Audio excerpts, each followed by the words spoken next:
એ ભાભી 8 વાગી ગયા બધા માટે ચા બનાવી નાખો. બોલ ધીમો ચા બનાવતા આવડે? હા ભાભી મસ્ત આવડે. એકવાર તમારા હાથની ચા પીવો કોટું ચડી જાય છે. બસ આ જ વસ્તુ કોઈને કહેવાની નથી. બાકી 10 કલાકે ને કલાકે તારે ચા બનાવીને દેવી પડશે અને પાછા સસરા માટે મોડી ચા બનાવવી પડશે અને સાસુ માટે વધારે ખાંડવાળી ચા બનાવીને કંટાળી જાય. જ્યાં સુધી કોઈ કે નહીં ત્યાં સુધી કાંઈ નથી કરવાનું ને કે ને ચા બનાવવાનું કે છે. મેં તો મારા ઘરે બનાવી જ નથી ને આવડતી નથી અને બનાવવી પડે ને પેલી વાર તો ઉપકો થાય ને એવી ચા બનાવજે. મને તો શું કોઈ કહેવા વાળું હતું ને એટલે મારા બધું ઢવડા કરવા પડે પણ તને તો કહેવા વાળી જ ને મારું માન છે એટલે તાર કઈ કામ નહીં કરવું પડે હે ને. એ ભાભી લાવો કપડા હોય તો ધોઈ નાખું. અરે મારી બોરી ડેરાણી નવી જો ને આમ જો આ છે ને હાથેથી કપડા ધોવાના જ નહીં વોશિંગ મશીન માં જ નાખવાના. સાસુમાં તો કેસે જરાક હાથેથી કપડા ઘસી નાખવાનો પણ ઘસવાના જ નહીં. પેલી વાર ધોન તો જરાક સાસુમાની સાડી ફાડી નાખજે એટલે એકવાર મેણા ટોણા મારશે પણ પછી કેસે નહીં કામ.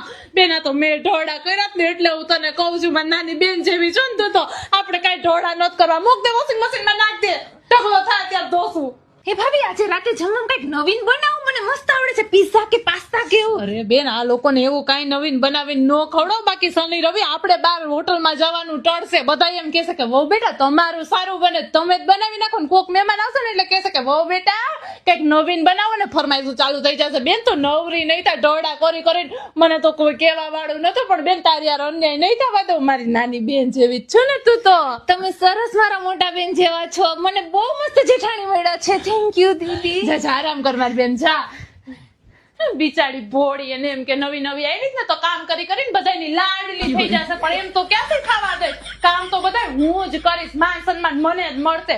એકવાર મારા હાથમાં ઘરની ચાવી આવવા દે પછી જો તારી બાર ઢોળ.